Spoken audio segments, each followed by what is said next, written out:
Hello, everybody. Welcome to another Comfort Tuesday webinar. This is being recorded for replay. So instead of chat box exercises, we're going to give you stuff to do with your team, sometimes paused, sometimes right in the moment.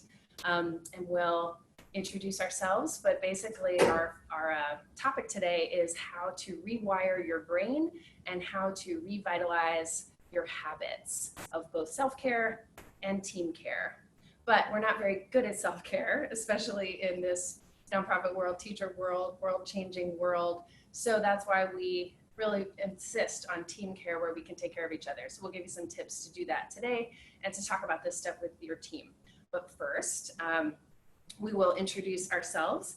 And I'm going to share my screen so that you can see a couple slides while Gabby goes ahead and introduces herself. All right. So my name is Gabby. Nice to meet everybody. I'm a former early childhood educator for 5 years, and recently I transitioned into the wellness profession. So I do group fitness, as we are here at CycleBar, one of the places that I teach. I also do personal training, and I am the education advisor and trainer at Nonprofit Wellness. Thank you. So as we're talking about goals today, I wanted to share with you a goal that went recently not quite as I expected. So I have a lot of very well-read friends, and I really wanted to aim myself at being like them. Wanted to be able to cite different books, know different genres, and have like a extensive list. So I decided that one year at the beginning of the year, I was going to read 100 books. That would probably make me well-read, right? I could check off all those books from my list. So I dove in and started with the book Educated. By the time we got to the end of August, which is my beach reading season, also the only time I pretty much read, I had only read a total of 3 books. A little disappointed, pretty embarrassed. I thought about, okay, can children's book count? No, not really, unless they're like The Hunger Games or Harry Potter. Those absolutely count. But I wasn't reaching my goal. So by the end of that year, I had decided to essentially give up on myself, and I read 6 books. So as we're here today, I am also thinking about pledging this year to honing in on that reading goal and doing better for myself and thinking about something that's more realistic and manageable, unlike my embarrassing goal of 3 books. So ridiculous, right, Susan? You did great. You did great. We You got better. 6. You doubled. You doubled what you had. That's true. And speaking of the beach, there's your surfing Perfect analogy.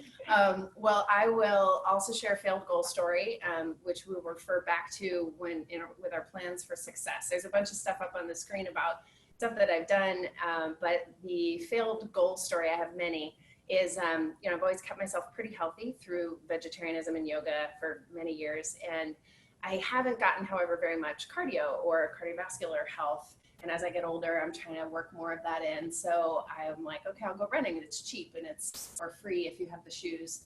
But I never established a pattern on running. And long story short, it took me a team relay, one of those Ragnar relays, to really commit to a training regimen. And this is my team. I did not want to let them down. We were running 200 miles collectively across the state of Kentucky, and I had 16 of them that I had to get through in 3 legs. So I trained, I did hills, I did nights, I did rain, I did doubles, I did strides. And that was the thing that got me out when I couldn't get out for myself or on my own. And we'll talk a little bit about that in terms of habit change as well. But I will say I did not run for a long time after this race, and yet I left my shoes at a friend's house, but I just got them back. And just this week, I've restarted my running or walking pledge. And like you, I'm making a pledge to run or walk every day outside, no minimum time or intensity, through the end of this webinar series. So through February, through the coldest Arctic months of the year, like this 50-degree day in Washington, D.C. So we'll do a little more talk about habits later, but want to go ahead and set the context for our discussion about habit change. And that is that we can rewire our brains at any age. And this is really exciting because we used to think that brain development stopped like in college or in the early 20s, but actually brains develop throughout your life. That's how folks who experience strokes recover. So this quote is actually from a scientist who did a juggling study and showed that even with minimal juggling activity over 6 weeks, the control group and the juggling group had differences in brain structure. And we'll talk more about juggling actually next week in our Take 5 Brain Breaks series, where we talk about brain hemispheres and midline crossing. So neuroplasticity is a very important thing to know. And then this is a tool that if you haven't downloaded it yet, you can go to nonprofitcomfort.com/consulting, or actually /links, depending on when you're listening to this webinar. And you'll look for Delta, and this is called the Plus Delta chart. And what it is, and you're gonna do this with your team later, or you can pause the video and do it now. What it is an appreciative inquiry exercise where you look at what's going well. What could we continue to do without much effort? Well, the thing that you're already doing. So in terms of healthy habits, just saying, what are you doing to take care of your mental health? What are you doing already to take care of your physical health? That will unearth in folks some successes, some things they're actually doing that work. Could be something very simple, like I'm saying 3 things I'm grateful for before bed, or I'm drinking lemon water in the morning, or it could be really big, like I'm training for a half marathon. But whatever it is, we want to appreciate it. And then the delta just means the difference or change. What could I or we change in terms of our physical health, mental health, or team health? So just doing this exercise with your team is going to unearth some possibilities for you, ways you can keep going what's already happening, and ways that you can change what could be going better. So the Plus Delta chart is your tool to use. I recommend doing it for physical health and for mental health and for team health separately. And if you need ideas on what those things mean, you can see the 3 circles that we talk about on the Comfort Consulting webpage. So what's next? We're gonna take a break. Excellent. So you have the choice on this break, whether you're gonna do a weight-bearing arm extension or a non-weight-bearing arm extension. And to demonstrate non-weight-bearing and half-weight-bearing, we're gonna have Gabby in the sun over here all the way in the sun. do a nice demo of both. So the first one is non-weight bearing is when you're having your hands all the way over your head. This is a yoga pose. Hastasana. Hastasana. I always say it wrong. Hastasana. I'm kneeling right now, but you can also be standing trying it just like that. The other thing that we're going to also try, if you'd like, is the half weight bearing stance. And this is the plank. There's a couple different ways to do the plank.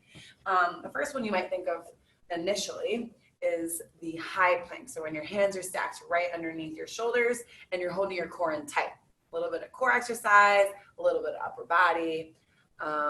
That is the half weight bearing. So go ahead and think about which one you want to try and then try it. There's no harm in it, right, Susan? Yeah, I'm gonna try the plank. The plank? Okay, go for it. Same. I will see what you got. I'm gonna do the The forearm low plank? version Okay. that you showed last time. Yeah. And how long do we have to hold it? Let's see, like, if you can try for 30 seconds, that's a good goal. All right, and should I stick my butt up like this? No, always have your butt down. Have that shoulder stacked over. Okay, this is hard. I'm already feeling it. I'm shaking. Oh, good. That's a good break. You're getting your juices flowing. That's good. I have a little osteoarthritis in my toe, which makes me able to complain about things like this. All right, so I'm going to demonstrate a different break later, but that was a good one. Good. Nice work, guys. Excellent. All right, so we're going to go back to sharing the screen, and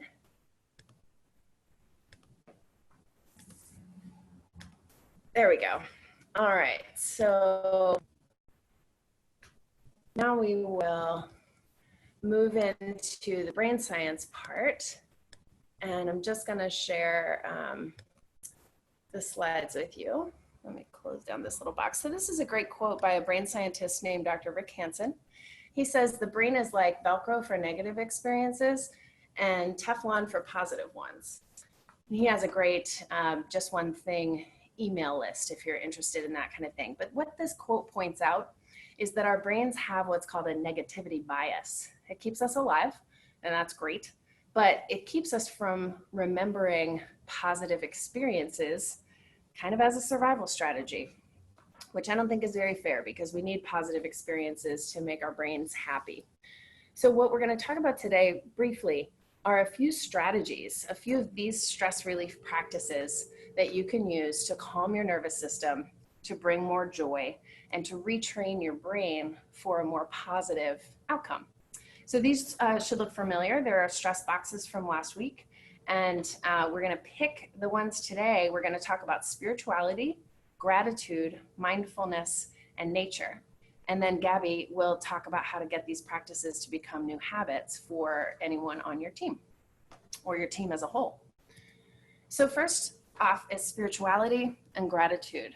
And we'll have more on this on our Comfort Tuesday session on January 28th. So spirituality and gratitude practices invoke what's called a relaxation response. When you do something in particular with your body, it's trained to know that that means relax time. So in yoga class, that might be shavasana at the end. In a spiritual tradition, that might be a mudra or a posture that one assumes during religious practice. So of course, any spiritual community or even like a workout community or a yoga community or a school community is going to have its own set of values and purpose, and connecting to those values can also be a very positive thing for our brain.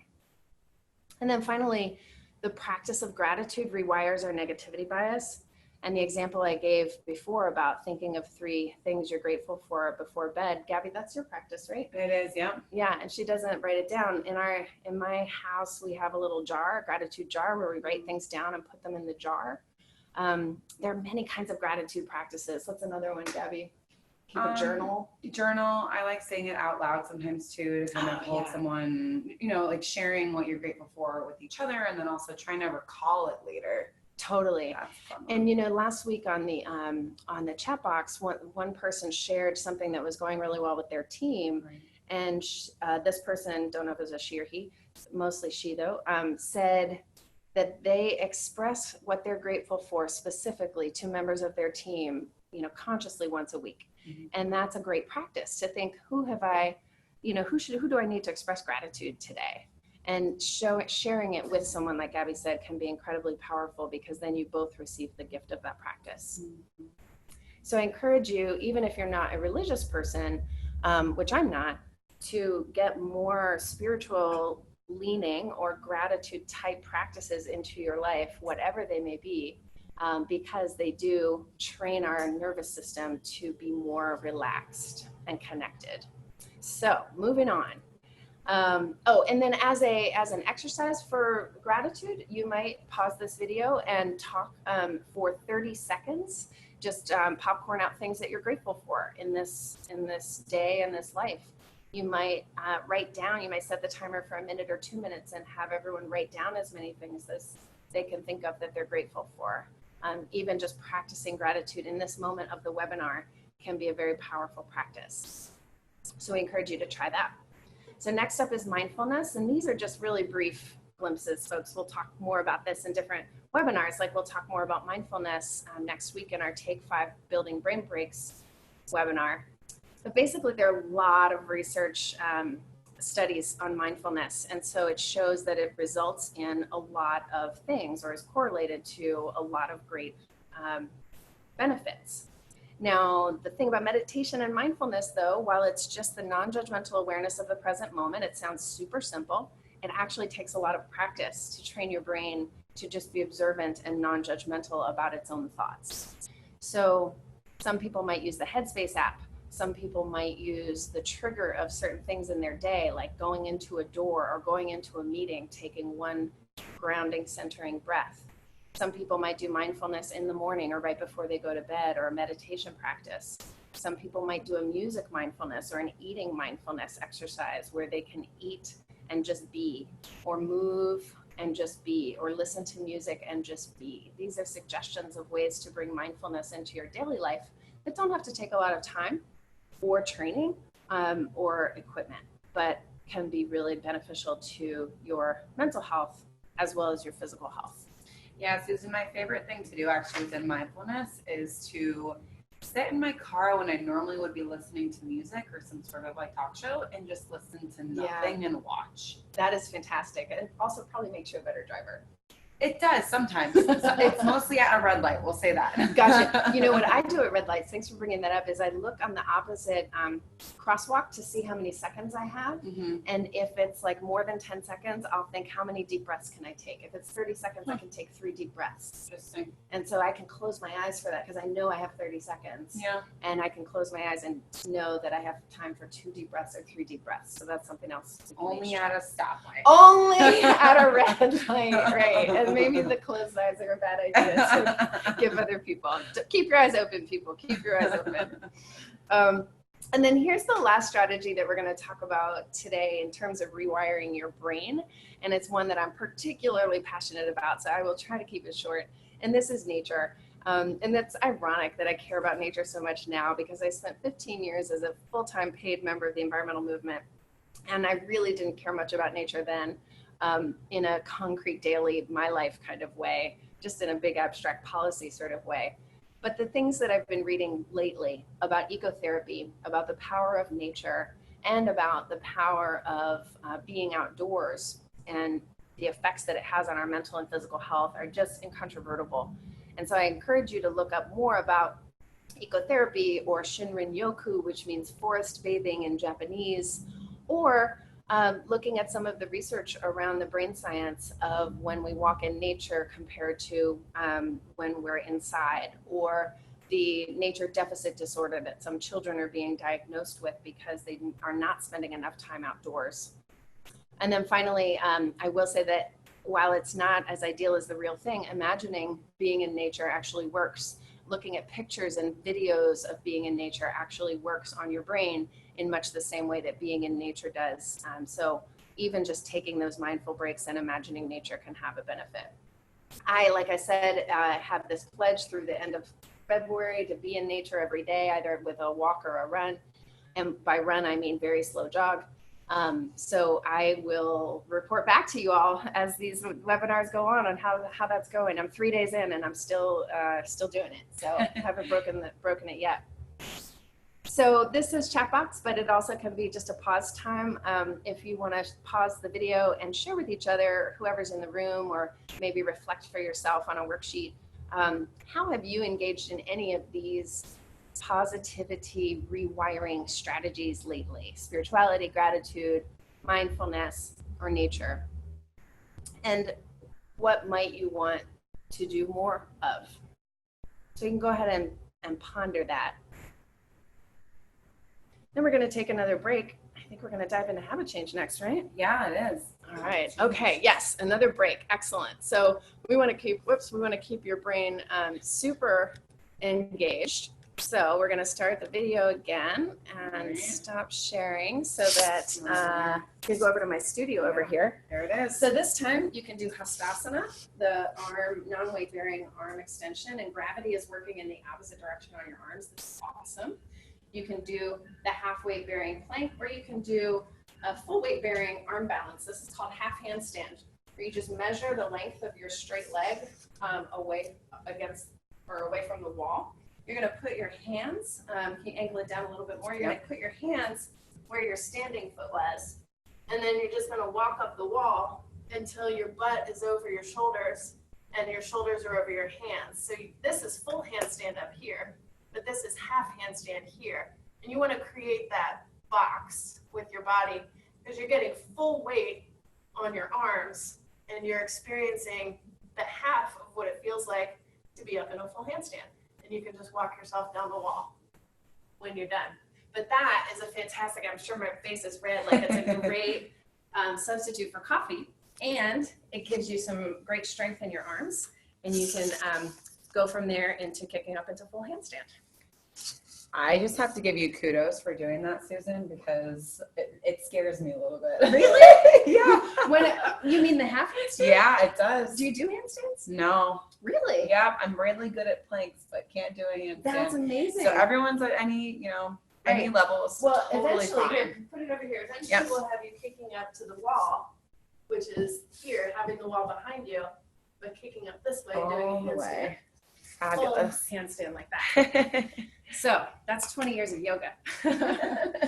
All right. Yep. So that was your break. And now we're going to share some more and get into our habit change curriculum. So I know that now we're in the middle of January, and maybe you're watching this a little bit later even. And we've already thought about New Year's resolutions. But the cool thing is we don't always have to start new goals only at the beginning of the year. As we're here today, we can set goals at the start of anything that we choose. As Dan Pink says, like Susan was just talking about, there are 3 principles of successful beginnings. Start right, start again, and start together. So that means that we can start anything at the beginning of the week, the day, the month, etc., whatever we decide. And from there, we set those small and reasonable goals. Now, the reason why we're setting them small and reasonable is because when we achieve these goals, our brain actually sends us a reward. So when we're rewarded, it's sending us dopamine. Dopamine is a neurotransmitter that serves as that motivator. It's sending our brain the message of pleasure that what you just did was good. In many ways, it's our brain's way of of giving us a pat on the back, right? So today we're going to think about one way to change a specific habit and how to effectively accomplish that goal. So habit change is what a lot of us are here for today. I want you to think about and decide how we might have a slightly healthier habit. So maybe something that we talked about in our webinar, or something that you've been thinking about to begin with during this month, this week, even this day, or this new year. So we're going to talk about the circle of positive habit change to actually enact that new habit. And before we get into that, I want to give you a little story here. So as we all know, January is a time when everyone decides to go to the gym. You know that. Oh, yes. They're like, that's it.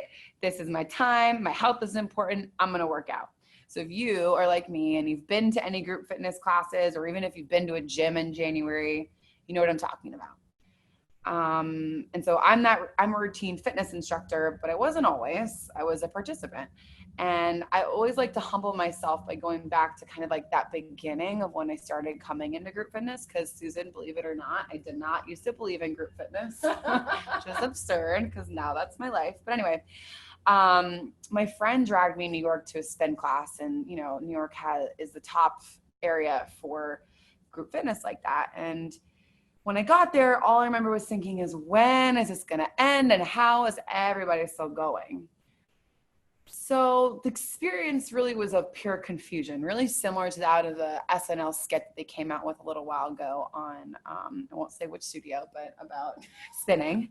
And I remember my face staying red for 4 hours afterwards. Yes, I have asthma, but still. And since I hadn't enjoyed the workout, clearly, because I was a pure confusion, my face was still red, I wasn't getting dopamine for making that healthy change and that healthy choice.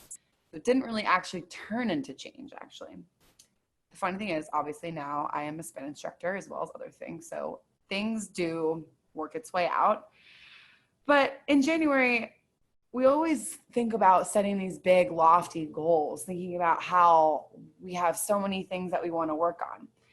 And often they're well-intentioned, but they also aren't thought all the way through enough. So instead, I want to leave you with inspiration and come away from this webinar with something manageable and reasonable, unlike my 100 book goal. We're going to do better than that. Yep, we'll all do better. So we've already done a little bit better because January 12th is that date that we normally drop off these habits. And look, we're thinking about habit change beyond that January 12th date. That's excellent. So I invite you to take some notes if you'd like as we go through this circle of positive habit change, or just think about it in your brain. You're also welcome to pause the video at any time to really consider each one of these steps. So just like we had thought about in the beginning, I want you to decide one space where you want to make some positive change. As we were looking at that plus delta chart, there are 3 different buckets. There's the physical health bucket, things with your body, the mental health bucket, things with your mind, your brain, and the team health bucket, things that have to do with other people. Decide which one you want to work on. And then we're going to decide what's a specific portion within that bucket that you want to change. You want to make just slightly better. Remember, we're going to be reasonable about it. For me, I'm going to set a more realistic reading goal. Thus, my goal is a mental goal.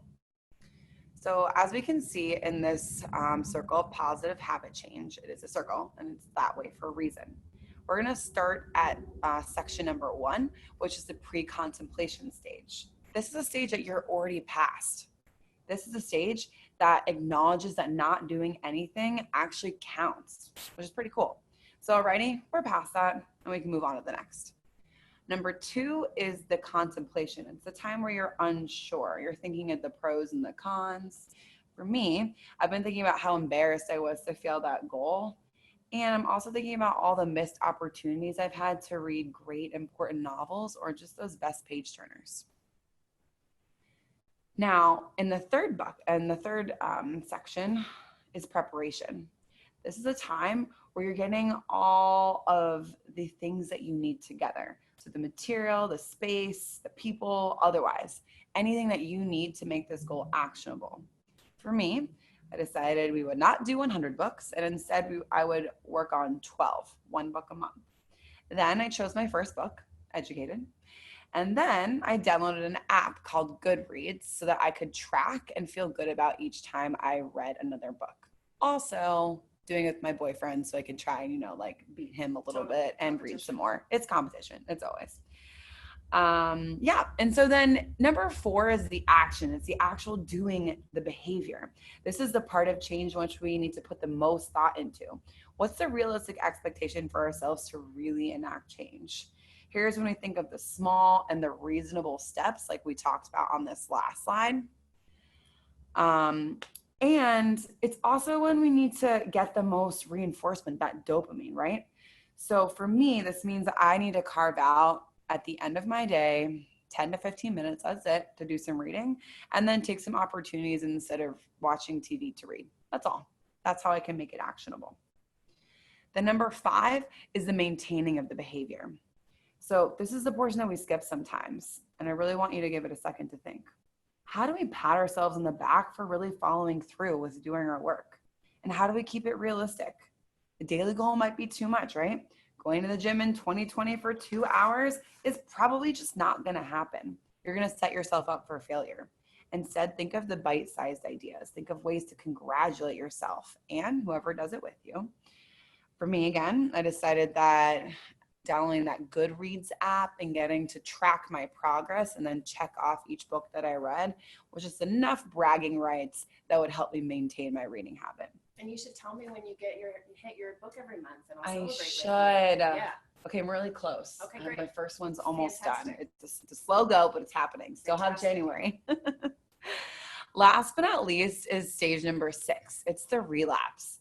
This is the point where we have to acknowledge that it is okay if we don't meet our goal. So for example, Susan, if I don't finish that book in January, it's not the end of the world, right? No. I can finish it in February. I can get another book in February. Not that big of a deal.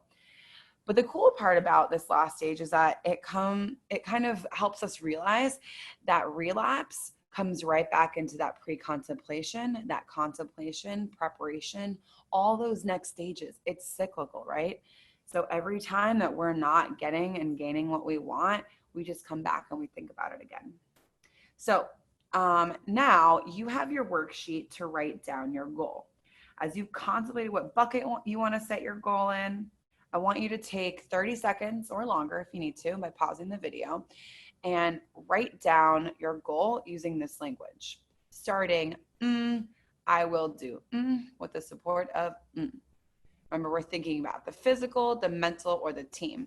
So for example, with my goal, starting January, we'll really say, end of January, I will read 1 book per month with the support of and encouragement of Susan and my boyfriend. And Goodreads, the app. And Goodreads, that's true. Yeah. All right, what about you, Susan? So I would have to put mine in the structure of starting Tuesday when we did this first version of this webinar and I forgot to press record.